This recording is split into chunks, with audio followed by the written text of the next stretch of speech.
Okay, so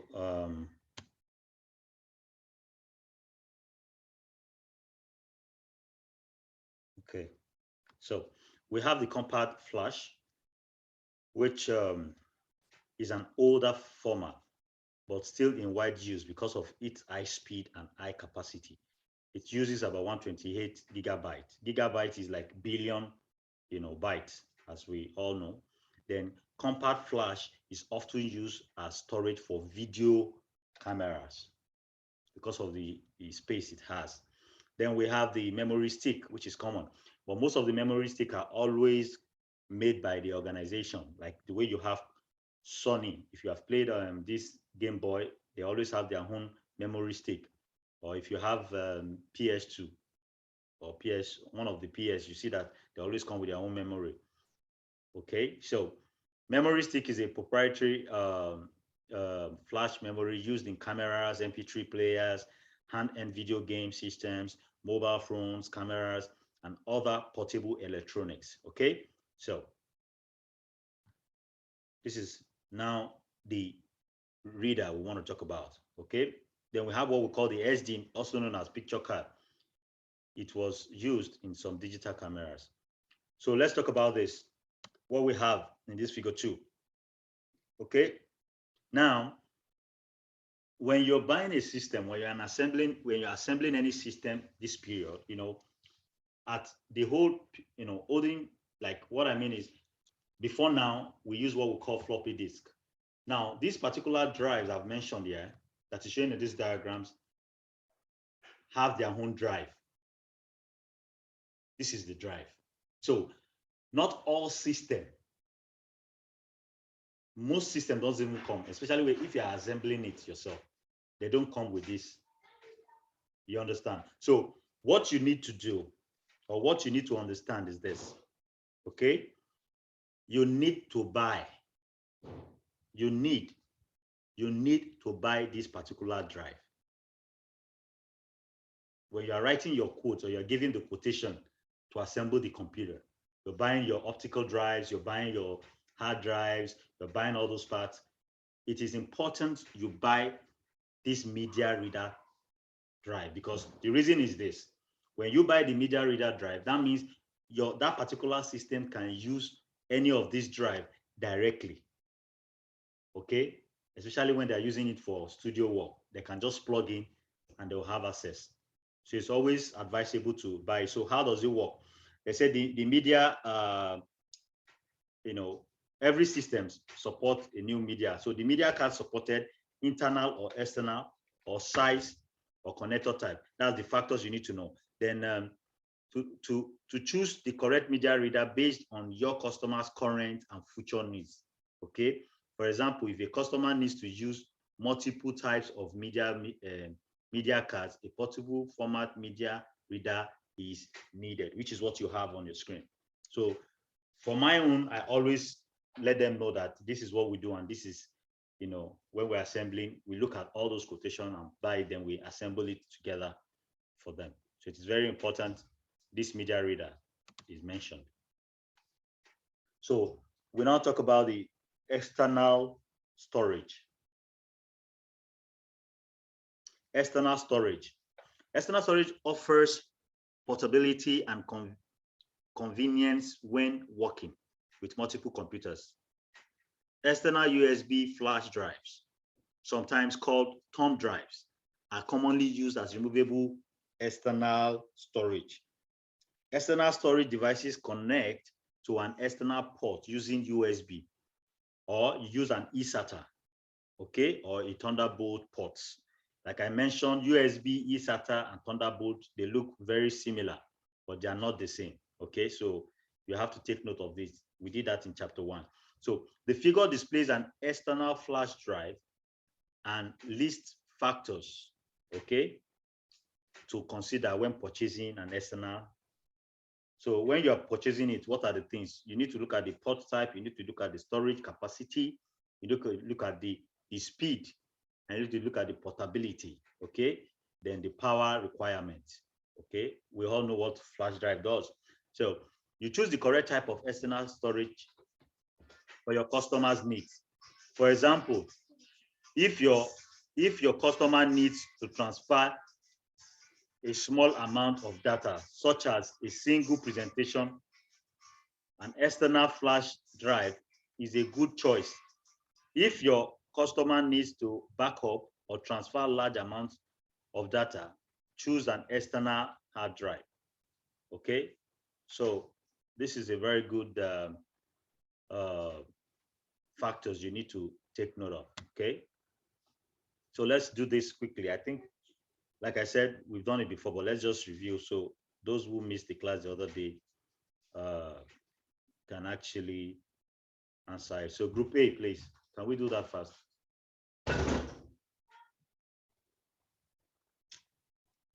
Group A. Compact flash. Compact flash. Compact flash. All right, group B. Hold on, please.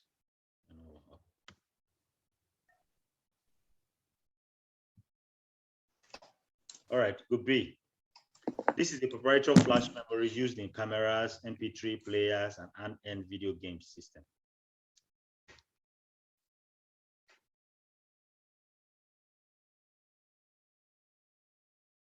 Group B. Okay. Remember, they are actually in the chat room. We've not seen your answer, Group B, even in the chat.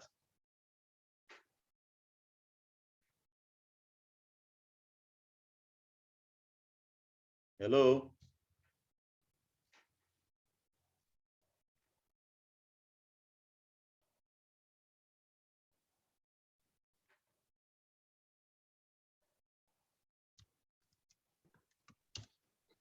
Can you all hear me?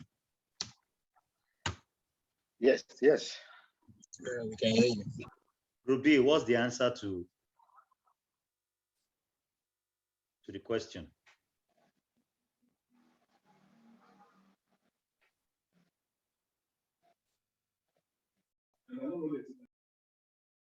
All right, I don't think we have them ready.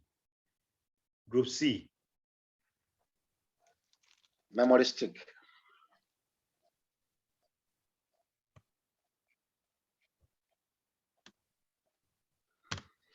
Correct. So answer your question. Micro SD.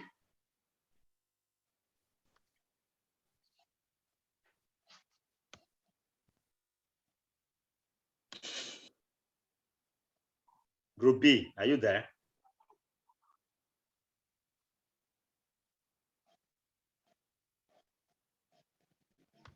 Yes, sir. So what's the answer to this last one?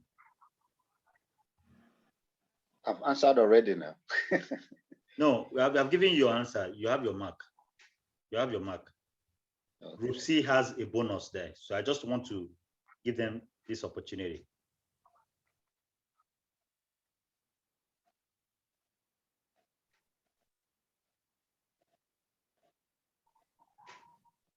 Is it like Group B is sleeping or what?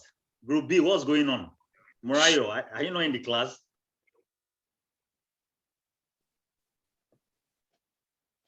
Or am I not seeing what they are sending to the chat room?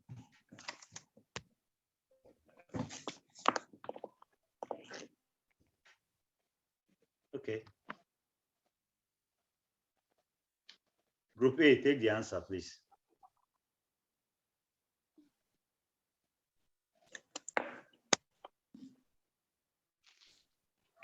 Mini SD. Mini SD. Final answer, right? Yeah. All right, correct. Group B, I don't know what's going on. Your message did not drop early. Oh, sorry. All right, let's continue, please. All right. Now we want to, this is actually the final class. So we're going to talk about the cables, the power cables, and how the power cables has been connected. So we're going to watch the video briefly. Now, remember what I told you, you must know the steps. That's just it. The step 1, the step 2, the step 3, step 4, step 5, and step 6. So let's watch the video briefly. I believe you can hear me, right? Hello everyone, this is our Install the Power Connector video. This is going to be a two-part video. The first part, we're going to install the power connectors on the motherboard. Step 1, we need to align our 24-pin connector with the socket on the motherboard. There's our socket, and here's our 24-pin connector. With step 1, aligning it means we need this clip to connect on the outside of that connector. So we can go ahead and we can align it with that connector. Now this is the connector of the power. Now that it's aligned, step 2, we're going to gently press down on the connector until that clip locks into place.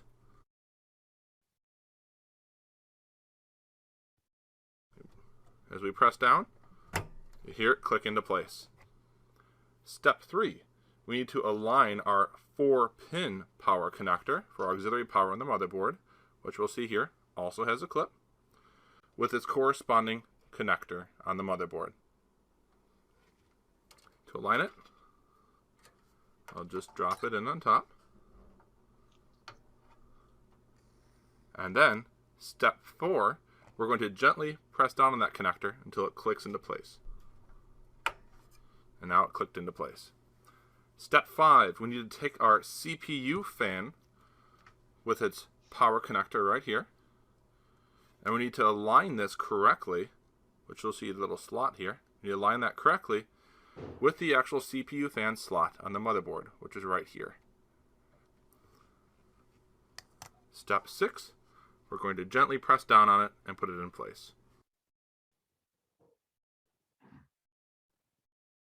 It doesn't click, it just slides in, and we are done.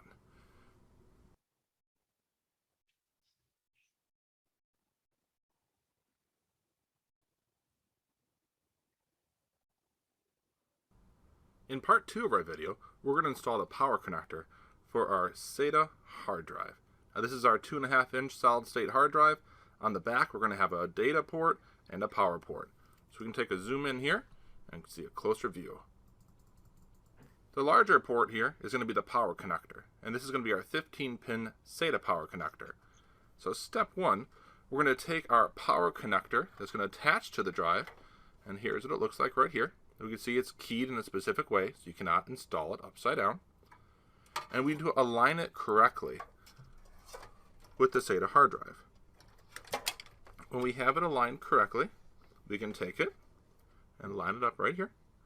And step 2 is we're going to gently push it in until it's fully seated. Awesome.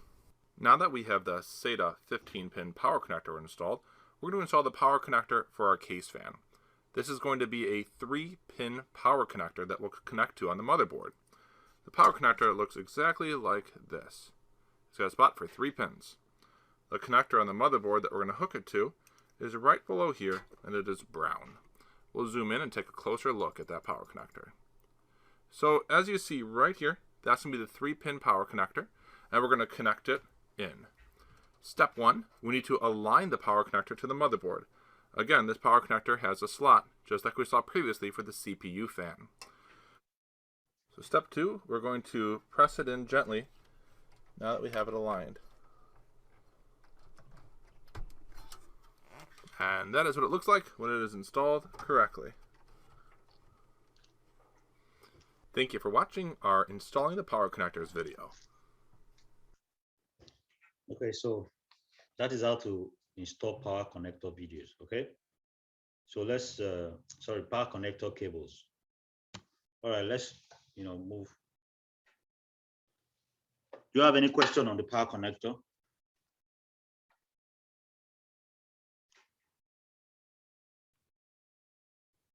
Do you have any question? Or I play the video.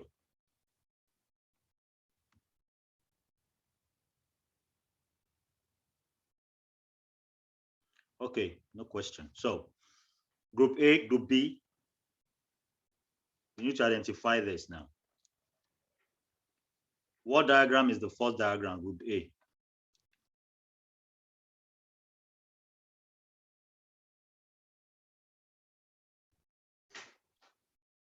Hello?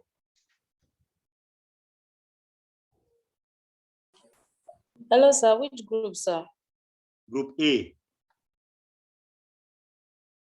the first group. What's the answer to the, what connector is this particular connector?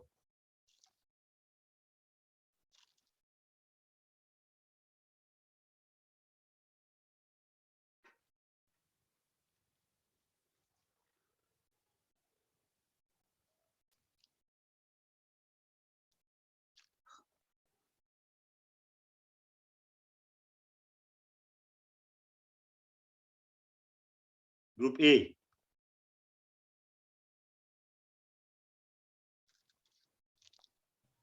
Yes, I hear. ATS motherboard. Let's move ATS. on. Move on. ATS motherboard. Advanced technology. Yeah. ATS motherboard. That's the number one. That's your final Oh. answer.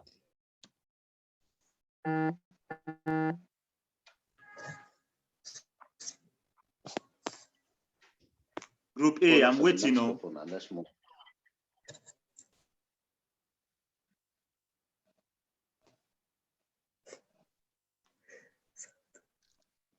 Final answer.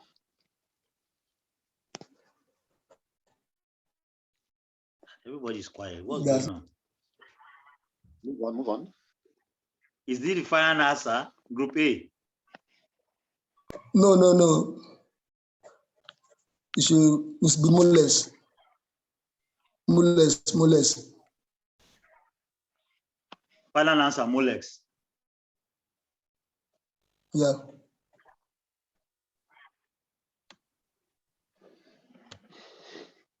Correct. Group B.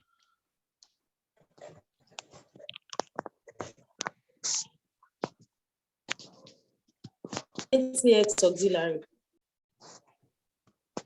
Final answer.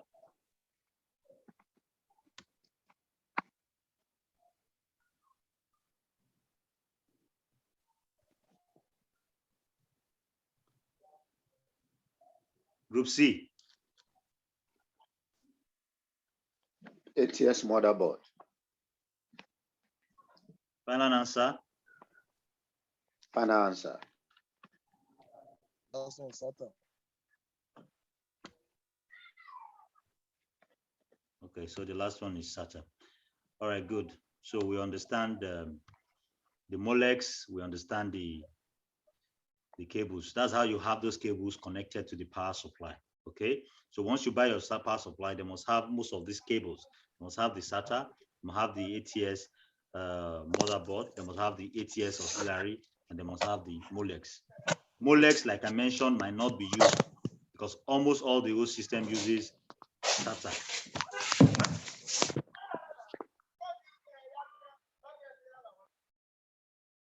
Okay, so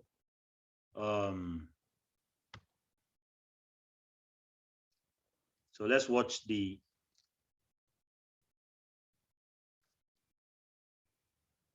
video for internal data cables. Now we just finished the power cables. Now we want to watch the internal data cables. We have how to align the SATA cable and plug one end into the other motherboard. Step 2, align the other end of the SATA cable and plug it into the smaller SATA port on the drive. So we are going to plug to the two cables. So you see how it's being done.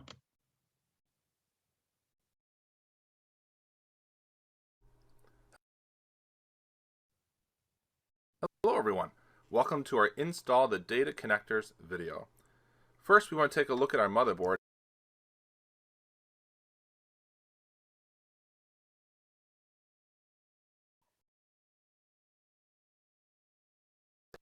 and find those SATA data connectors. They're down here. I've got 4 of them. Also, on my solid state hard drive, I've got the SATA power connector that we installed previously, but I removed it so we can see that SATA data connector, which is the smaller of the two on this side. So to get started, step 1, we need to align our SATA data cable, and it's notched to fit exactly down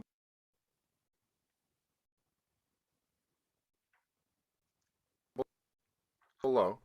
So we'll align it. And then after it's aligned, we can just gently push it in and it will click into place. Step 2, we'll take our right angle SATA data cable here and we're going to connect it with its corresponding connector on our hard drive. So we line it up, then we can press it in.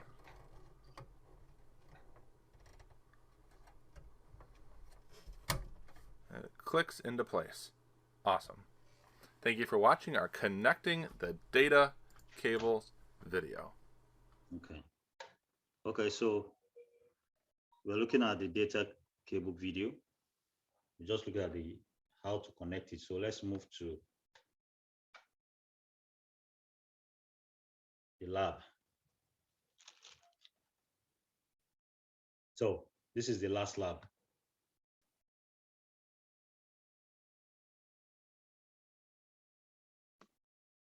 So please take note of those labs. Mariah, kindly get me the attendance of today and take note of all the labs. All group heads, please take note of all the labs.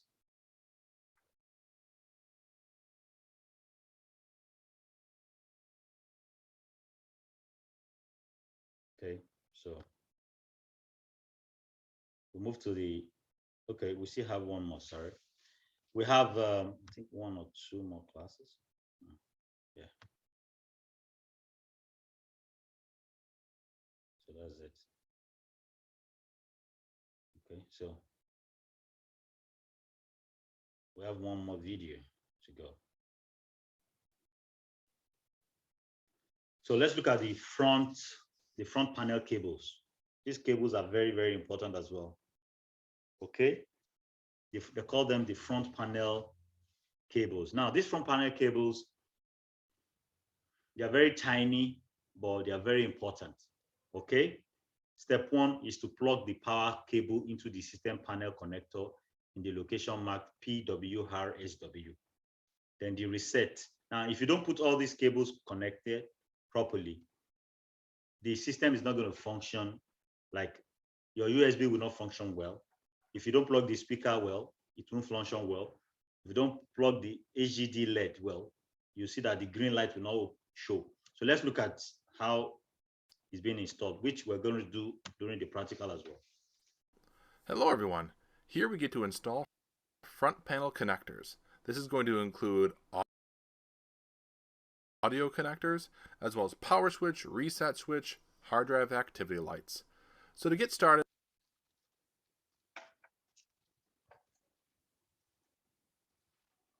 we're going to use a different board just because the other board was more proprietary for a specific vendor. This will be better.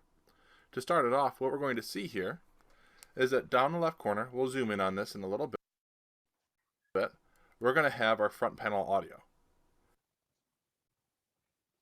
And down in the bottom right corner, we're going to have our front panel connectors. So first we're going to take a look at the front panel audio.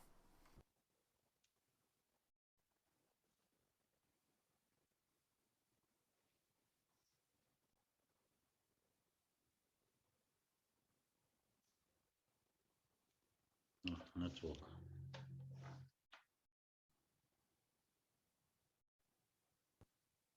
So we have a zoomed in view of the front panel pins for our audio connector. And what you can see here is that we have 9 pins. It looks like one of them is missing, but it's not missing. That's just because it's a keyed slot.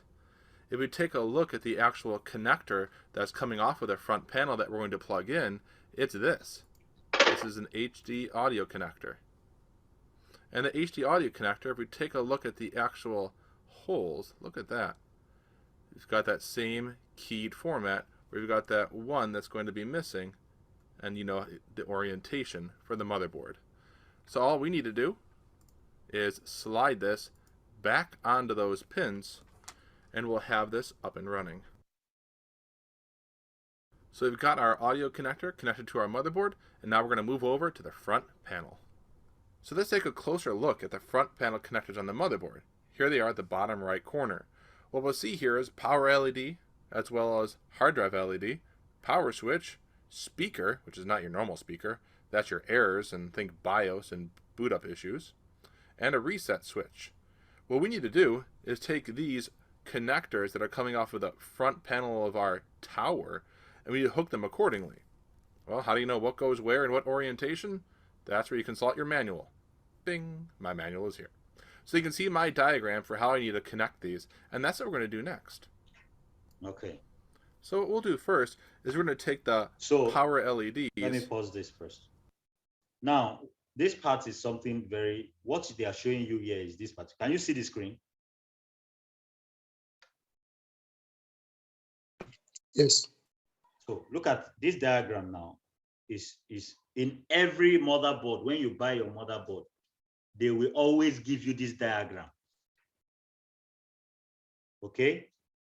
The diagram is always on the motherboard to show you how you can connect the LED. So this is the connector. So the LEDs and the wires are going to be connected just the way the diagram is written.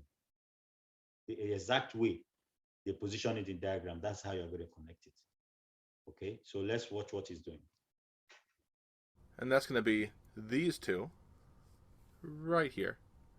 And we'll take these power LEDs and we'll put them in the correct orientation. According to our picture, the positive one is going to go on the left to this pin, and the negative one will go here on the next pin over on the right. So I'll do that.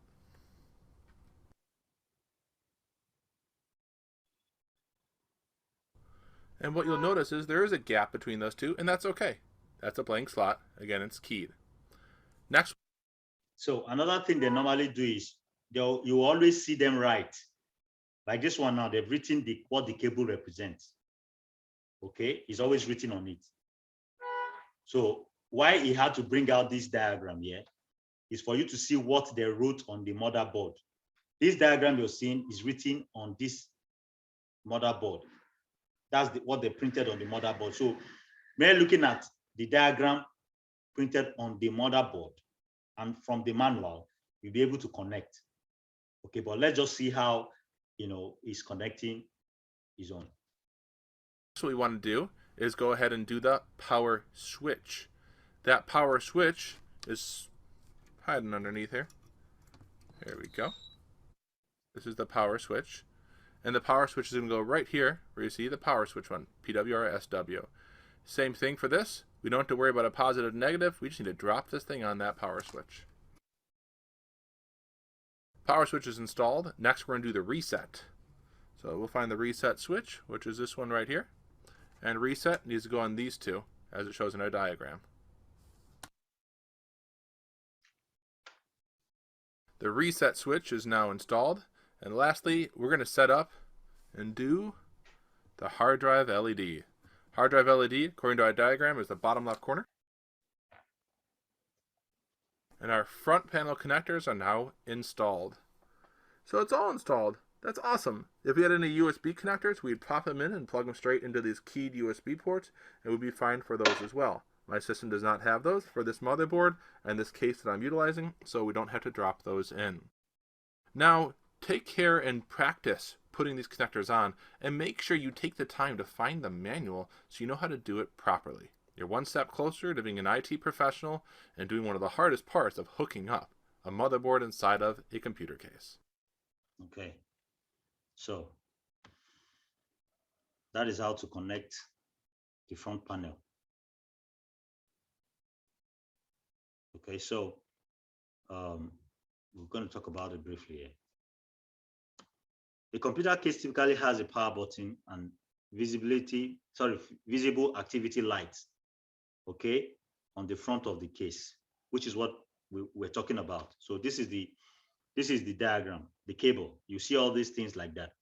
So figure 1 is writing on the motherboard near the system panel connector, shows where each cable is connected. So the motherboard itself will show you. You can see it. Now they've zoom it clearly for you. Can you see clearly? So this is how it's going to appear on the motherboard. Okay. So each of them has the power button turns the computer on or off. If the power button fails to turn off the computer, you can hold down the power button for several minutes and it will come up. That one will be doing it when we're doing the crap. I'll show you how you can power on. If it's not coming up from the front button, you can always come here to actually power it on or shut it down, whichever way you want to, from this particular place. So then we have the reset button. If available, restarts the computer without turning it off. Then we have the power LED. The power LED remains lit when the computer is on. The light will be on and often blinks when the computer is in sleep mode. Okay, those are the lights you see that keeps beeping in front of your desktop computer. Then we have what we call the drive activity LEDs. So the drive activity LED remains lit as well, or blinks, when the system is reading. That's the green light that shows that your hard drive is working. Okay, then we have the system speaker. The motherboard uses a case speaker, okay, to indicate the computer's status. For example, one beep indicates that the computer started without problem. So now we're going to talk about the beeping aspect. It's part of the class as well, but it's just explaining. Once it sounds one beep, it indicates that the computer started without problems. If there is a hardware problem, a series of diagnostic beep is issued to indicate the type of problem. You'll be having different beep. Some will be 3, some will be 4. They represent a problem. But when it sounds once, that shows that the computer is okay and it continues booting. Then it is important to note that the system speaker is not the same as the speakers the computer uses to play music and other audio. The system speaker cable typically uses 4-pin on the system panel connector, which is one of the pins that you saw. Okay, then we have the audio. So the audio cases have audio ports and jacks on the outside to connect your microphones.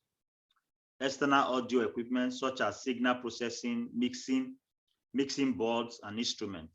Special audio panels can also be purchased and connected directly to the motherboard. That is the sound card they're talking about. These panels can install into one or more external drive bays, or be a standalone panel. All right. So those are part of the audio panels. So a system panel connectors are not keyed. They are not keyed. However, each front panel cable usually has a small arrow indicating pin 1, and each pair of LEDs pin on the motherboard system panel connector, sorry, as pin 1. So they are always marked with a plus. Okay, so what I'm trying to say is the plus, like this one you've seen here, there's always a plus and there's always a minus. Okay, from your cable that you have, it shows you plus and minus as well. So there's no way you can miss it when you are installing. Okay, there's no way you can miss it. So note, the markings of your front panel cables and system panel connectors may be different than what is shown as no standards for labeling the case cables or the system panel connectors are defined. So always consult the motherboard manual. Like I mentioned, manuals already have it. Okay, so you consult the manual for diagrams and additional information about connecting. Apart from the one you have on the board, the manual will always tell you what to do, especially when it comes to disconnecting. Then we have new cases and motherboards that have 3.0. I always explain this to all IT guys, that not all USB are USB 2.0. That's why sometimes you have a USB, you plug it to a 2.0, it will not work, because there's a difference. We have a 3.0, we have a 4.0, we have a 3.1. So if your USB is lower, it will not work on your 3.0. So the USB 3.0 and 3.1 motherboard connector is similar in the design to a USB connector, but as additional pins, USB connector cables are often 9 or 10 pins arranged in 2 rows. So these cables connect to USB motherboard connectors as shown in figure 3. So we're going to see what we're talking about here. This is the connector. Okay, that's to connect your USB to be active. So you can disable your USB by coming inside here to remove it. If you don't want anybody to plug anything to your USB, just remove it from this place. It will not function. Anybody that plugs anything USB at the back of your computer will not function because you have disabled it here. All right. So USB connectors can also have 4 or 5 pins or individual groups of 4 or 5 pins most times. So most USB devices only requires the connectors of 4 pins. So the 5th pin is used to ground the shielding of some USB cables. So what is important is you are plugging it into that. You can see the numbers there. Okay, so it depends on the number of cables you have. But once you see the cable, you identify it and you plug it. So one thing you need to take caution of, make sure that the motherboard connector is marked USB, okay? Because FireWire connectors are very similar too as well. So connecting a USB cable to a FireWire connector will cause damage. So it's very important that you check it before you connect. Very, very key. So table 4 will show us what we're talking about. So let's look at that. But before we do that, I want to show you something. So let's look at, this is the mouth of the cable. This is how it's written. It will be written like this, USB. So when you are connecting it, you connect it in one of these. Okay, that's what it means. Okay, so let's look at the power button. Okay, which we've already gone through this, how you align it, pin 1, 2. So that's the video you just watched. I just have to put the script here. So the panel connector and case cables ends are very small. So take pictures of them to locate pin 1 because space in the case can be limited at the end of assembly. A part retriever can be used to plug the cables into the connectors. All right. So that's actually how you can connect the cable. When we do the practical, you have more understanding of, what this cable is all about. Okay.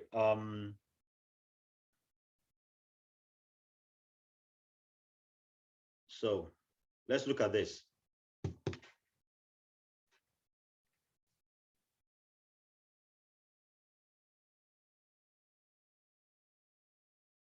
All right. Are we together?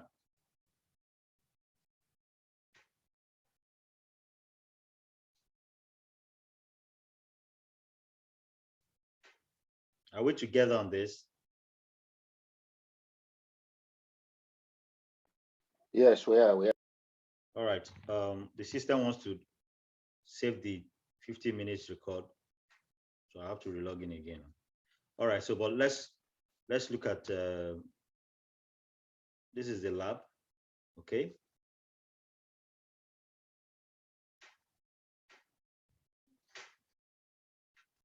And after the lab, we have complete the computer assembly. All right. So please, once it goes off, you relog in again immediately, so I can save this recording.